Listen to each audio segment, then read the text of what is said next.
Hi friends, welcome back to your Study Select YouTube channel. This is me Anshika. So friends, CBSE के द्वारा जितने भी आपके latest updates आ रहे हैं उन सारे अपडेट्स को हम एक एक करके अभी डिस्कस करेंगे. सो वीडियो को आप शुरू से लेकर लास्ट तक देखिएगा ताकि आपसे कुछ भी मिस ना हो जाए. एंड फ्रेंड्स, चैनल को कर लीजिए सब्सक्राइब. जितना ज़्यादा हो सके उतना ज़्यादा इस वीडियो को शेयर कीजिए, लाइक कीजिए. तो स्टार्ट करते हैं हम अपना फर्स्ट अपडेट से बिना आपका टाइम वेस्ट किए. सो हमारा फर्स्ट अपडेट है जो कि आया है आपका 25 तारीख को ही आया हुआ है. देख लीजिए आप, सर्कुलर में 25 डेट यहाँ पे लिखा हुआ है. सो इसमें क्या है, तो ये जो सर्कुलर है, ये सर्कुलर उन स्टूडेंट के लिए बहुत ही ज़्यादा उसको खुशी होगा जो मैथ्स बेसिक से अपना बोर्ड एग्ज़ाम दिए हैं. बिल्कुल सही सुने आप. सो जो स्टूडेंट इस बार 10th board exam math basic के साथ दिए हैं वो स्टूडेंट अब क्लास 11 में मैथ को as a main subject, as a core subject वो ले सकते हैं. ठीक है. तो यहाँ पे सेशन बताया हुआ है सिर्फ 2023-24 के स्टूडेंट जो हैं, जो क्लास 11 में अभी जाने वाले हैं, उनके लिए सिर्फ है. जो अभी क्लास 10 में है उनके लिए सर्कुलर, ये जो प्रोविज़न है वो उनके लिए नहीं है. जो अभी क्लास 11 में गए हैं उन स्टूडेंट्स के लिए है. जो अभी 23-24 में क्लास 11 में जाएंगे स्टूडेंट, उनके लिए है. सो वो आप मैथ बेसिक से मैथ ले सकते हैं. जो आपका मेन कोर सब्जेक्ट होता है मैथ, उनको वो ले सकते हैं. ठीक है. पहले क्या होता था, जो क्लास 10 में जो स्टूडेंट ने मैथ बेसिक से बोर्ड दे दिया, फिर वो क्लास 11 में मैथ नहीं ले सकते थे. मैथ स्ट्रीम जैसे पीसीएम होता है, वो स्टूडेंट पीसीएम नहीं ले सकता था. ठीक है. बट अब क्या कर दिया सीबीएसई, वो आगे मैथ्स पढ़ सकता है, पीसीएम स्ट्रीम भी ले सकता है. वो सिर्फ इस ईयर के लिए है. ठीक है. एंड ले सकता है. बट यहाँ पे एक कंडीशन ये है कि ये जो पूरा डिसीजन है वो स्कूल के हाथ में दिया गया, स्टूडेंट के हाथ में नहीं दिया गया. ठीक है. यहाँ पे क्या लिखा हुआ है, head of the institution should satisfy that the student are having aptitude and ability to pursue mathematics. तो यहाँ पे खास के यहाँ पे सर्कुलर में ये बता दिया गया है, जो इंस्टीट्यूशन है, जो स्कूल है, उनके जो हेड है वो डिसाइड करेंगे कि किन स्टूडेंट्स को वहाँ पे मैथ बेसिक से जो बोर्ड दिए हैं उनको 11 में मैथ लेना चाहिए या नहीं. वो स्कूल डिसाइड करेगा, आप नहीं. ठीक है. वो आपकी एबिलिटी चेक करेगा, हो सके या फिर कोई आपका टेस्ट ले, अगर उसमें आप पास कर लेते हैं देन अब वो आपको सजेस्ट कर देगा कि हाँ ये स्टूडेंट है जो क्लास 11 में जाके मैथ्स ले सकता है. अदरवाइज अगर स्टूडेंट पे छोड़ दिया जाए और वो मैथ ले लेते हैं क्लास 11 में एंड बाद में अगर उसको टफ लग रहा है मैथ्स पढ़ने में, तो फिर तो वहाँ पे दिक्कत हो जाएगा ना. तो इसलिए जो डिसीजन है वो स्कूल के हाथ में दिया गया. स्कूल यहाँ पे डिसाइड करेगा कौन से स्टूडेंट्स को लेना है मैथ क्लास 11 में और कौन से को नहीं. ठीक है. सो हमारा सेकेंड अपडेट क्या है वो देख लेते हैं.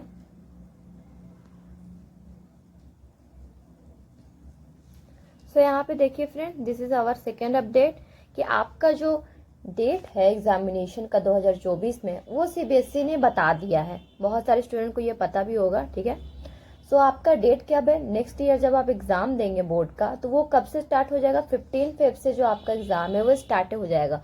सो ये जो डेट सीबीएसई ने बताया, इसके पीछे रीजन है आपका पढ़ाई बहुत ही अच्छे से हो जाए. सो फ्रेंड्स, इस डेट को बताने से आपके लिए बहुत ही ज़्यादा फायदा हो गया. आप एकदम क्लियर रहेंगे अब कि हाँ इतना तारीख से मेरा एग्ज़ाम स्टार्ट हो रहा है, देन मुझे अब तक अपना जो सिलेबस है वो कंप्लीट कर लेना है, अब रिवीजन करना है. इसके लिए आपका जो माइंड है वो क्लियर रहेगा, क्लैरिटी रहेगा आपके माइंड में. ओके.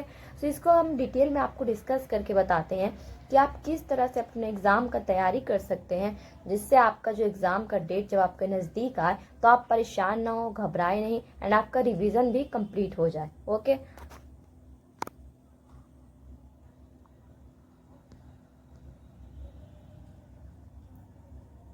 सो फ्रेंड्स, आपका जो एग्ज़ाम है वो फरवरी में कब से स्टार्ट हो रहा है, फरवरी में एग्ज़ाम आपका स्टार्ट हो जाएगा. ओके. सो फरवरी से पहले क्या आता है फ्रेंड्स, जनवरी आता है. तो जनवरी में आपका क्या चलता रहता है, प्रैक्टिकल एग्ज़ाम चलता है. देखिए फ्रेंड्स, आपको अभी टाइम नहीं मिलने वाला है, मतलब इस टाइम का बात कर रहे हैं हम, जनवरी फरवरी ये सब में. ठीक है. इससे पहले क्या आता है, दिसंबर. तो जो नवंबर दिसंबर का जो टाइम होता है उसमें आपका क्या चलते रहता है, प्री बोर्ड चलते रहता है. ठीक है. सो प्री बोर्ड चलता है. उसके बाद आपके पास कब का टाइम बचा, उसके बाद आपको पास टाइम से बचा अक्टूबर का. तो ये जो अक्टूबर है इसमें आपको क्या कर लेना है, अपना जो सिलेबस है वो आपका अक्टूबर तक आपका सिलेबस जो है वो कंप्लीट हो जाना चाहिए. अगर अक्टूबर तक आपका सिलेबस कंप्लीट हो जाता है, डैट मीन्स नवंबर दिसंबर जनवरी, ये 3 मंथ्स मिलते हैं. आप अपने एग्जाम का तैयारी बिल्कुल ही अच्छे से एकदम परफेक्ट कर सकते हो एंड देन फिर आप अपना एग्जाम बहुत ही अच्छे से दे सकते हो. सो फ्रेंड्स, आप अपना सिलेबस को, आप अपना जो पढ़ रहे हैं उस पर ध्यान दीजिए एंड आप ये कोशिश कीजिए कि जो आपका सिलेबस है वो अक्टूबर तक आपका कंप्लीट हो जाए. Okay friends. तो फ्रेंड्स इसी तरह से आप क्लियर रहिए एंड आपका प्रिपरेशन बहुत ही अच्छा हो जाएगा एंड आपका एग्जाम बहुत ही अच्छा जाएगा। ठीक है, सो हम अब डिस्कस करते हैं अपना नेक्स्ट अपडेट को। सो नेक्स्ट अपडेट भी आपके एग्जाम रिलेटेड ही है। आपका जो देखिए यहाँ पे जो सर्कुलर है, इस सर्कुलर में देखिए जो आपका कॉम्पिटेंसी बेस्ड क्वेश्चंस है उसमें आपका एक सर्कुलर निकला है। वो सर्कुलर क्या है, यहाँ पे फर्स्ट बात करते हैं हम क्लास 10 का। ओके, क्लास 10, 9 एंड 10 का बात करते हैं। तो 2022-23 में क्या हुआ था कि जो आपका कॉम्पिटेंसी बेस्ड क्वेश्चन था, ये क्या होता है कॉम्पिटेंसी बेस्ड क्वेश्चन, तो इसमें क्या रहता है मल्टीपल चॉइस क्वेश्चन रहते हैं, केस बेस्ड क्वेश्चन रहते हैं, सोर्स बेस्ड इंटीग्रेटेड क्वेश्चन रहते हैं। ओके, ये आपका कॉम्पिटेंसी बेस्ड क्वेश्चन होते हैं। ये जो है वो पहले 2022-23 का बात करें तो उसमें 40% आते थे, लेकिन अब 2023-24 में जब आप एग्जाम देंगे देन उसका परसेंटेज 10% इंक्रीज होके आपका कॉम्पिटेंसी बेस्ड क्वेश्चन 50% हो गए, 40% से 50% हो गए। ओके, एंड ऑब्जेक्टिव क्वेश्चन आपके 20% रहेंगे एंड जो 40% क्वेश्चन है वो आपके short answer type and long answer type question रहेंगे। ओके, ये क्लास 2022-23 का बात था। एंड 2023-24 का बात करें अगर हम, तो अब आपका कॉम्पिटेंसी बेस्ड क्वेश्चन 50% हो चुका है, जिसमें आपका MCQs रहेगा 20% एंड जो आपका short answer type and long answer type question रहेगा वो कितना रहेगा 30% रहेगा। ठीक है, short answer type and long answer type question आपका अब 30% हो गया। पहले कितना था, पहले 40% था, घट के 10% 30% हो गया। ठीक है, एंड पहले कॉम्पिटेंसी बेस्ड आपका क्वेश्चन 40% था, 10% इंक्रीज होके 50% MCQ कॉम्पिटेंसी बेस्ड क्वेश्चन हो गया। ओके, इसमें बता दिए कौन सा होता है, MCQs होता है, केस बेस्ड क्वेश्चन होता है, सोर्स बेस्ड क्वेश्चन होता है। ओके, समझ में आया। सो अब देखते हैं क्लास 12 का। क्लास 12 11 12 में क्या चेंजेस आया है। सो पहले कॉम्पिटेंसी बेस्ड क्वेश्चन वहाँ 30% हुआ करते थे, अब क्या हो गए, अब यहाँ इंक्रीज होके 30 से 40%, मतलब 10% यहाँ भी इंक्रीमेंट हुआ है, 10% यहाँ भी इंक्रीज हो चुका है। एंड ऑब्जेक्टिव क्वेश्चन यहाँ पे 20% थे, तो यहाँ पे भी अब MCQs 20% ही है। एंड रिमेनिंग आपका जो 50% है वो क्या रहेगा, आपका short answer type and long answer type question रहेंगे 2022-23 में। एंड अभी प्रेजेंट का बात करें तो ये जो है वो आप 40% हो गया, 50% से 40% आपका short answer type and long answer type question आएंगे। ओके, समझ में आया। ठीक है, तो हम अपना नेक्स्ट अपडेट को देखते हैं फ्रेंड्स। तो नेक्स्ट अपडेट आता है आपका एग्जाम पैटर्न। सो आपको पता चल गया कि 50% जो है आपके कॉम्पिटेंसी बेस्ड क्वेश्चंस रहेंगे।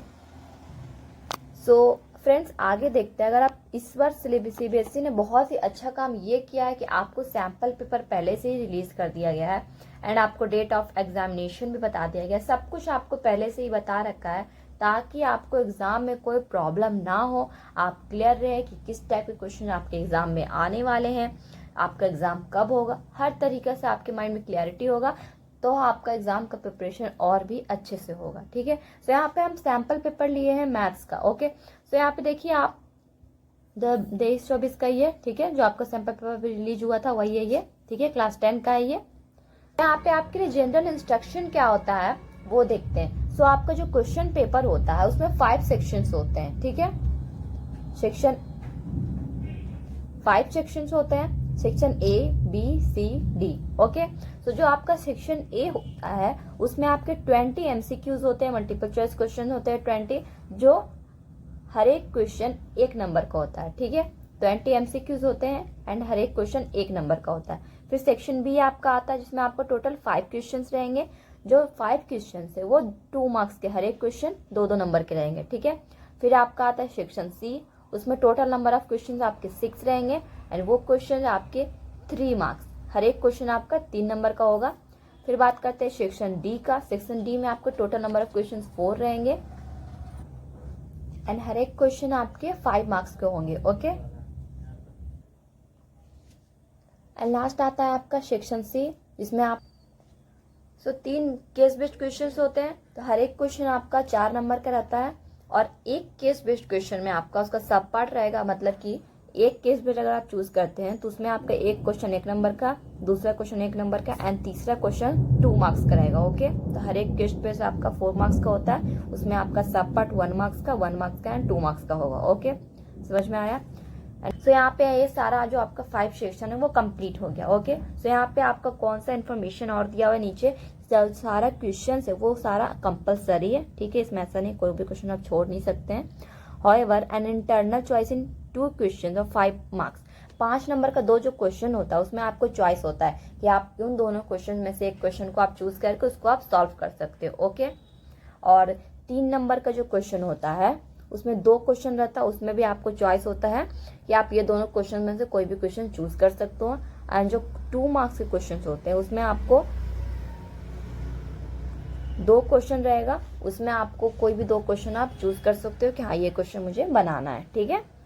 N internal choice has been provided in 2 marks question of section E. तो सेक्शन ई का जो 2 मार्क्स वाला क्वेश्चन है, 1 मार्क्स वाला नहीं है, जो 2 मार्क्स वाले क्वेश्चन है, इन 2 मार्क्स वाले क्वेश्चन के लिए भी आपको ऑप्शन होगा। ये 2 मार्क्स के क्वेश्चन में से आप किसी भी क्वेश्चन का जवाब दे सकते हो, 2 वहाँ पे ऑप्शन रहेगा, ओके। आपने सैंपल पेपर ध्यान से देखा होगा पूरा, तो उसमें आप क्वेश्चन भी देख सकते हैं किस तरह से ऑप्शन आपका बनाया हुआ रहता है और करके, ओके। तो यहाँ पे एक और आपको अगर फिगर बनाने के लिए बोलेगा तो वो आपका फिगर नीट बनना चाहिए, तभी आपको एग्जाम में फुल मार्क्स मिलेंगे।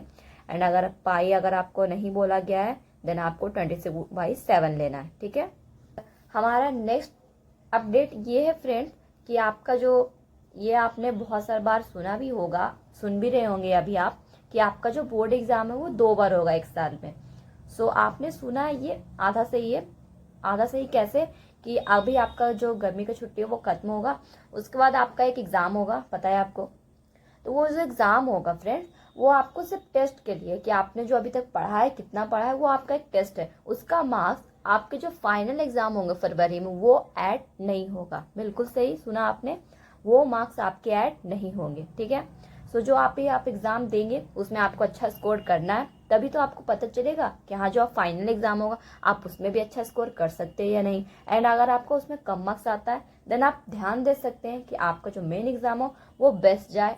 आपको जहाँ पे भी आपको प्रॉब्लम हुआ अभी एग्जाम को देने में, उस प्रॉब्लम को भी सॉल्व कर सकते हैं आप, ओके। एंड प्री बोर्ड तो होगा ही बोर्ड से पहले, तो उसमें भी आपको अच्छे से क्लैरिटी हो जाएगा आपके एग्जाम के प्रिपरेशन का, ठीक है फ्रेंड्स। तो ये सारे कुछ अपडेट्स थे जो मैंने आपको बता दिया। तो इसी तरह के फ्रेंड्स अपडेट्स जब भी आएंगे सीबीएसई की तरफ से वो सारे अपडेट्स आपको बता दिए जाएंगे। तो आप चैनल को कर लीजिए सब्सक्राइब ताकि आपसे कोई भी अपडेट छूटे नहीं, ठीक है फ्रेंड्स। तो मिलते हैं आपसे नेक्स्ट वीडियो में, तब तक के लिए thank you very much. And subscribe करना बिल्कुल भी मत भूलिएगा।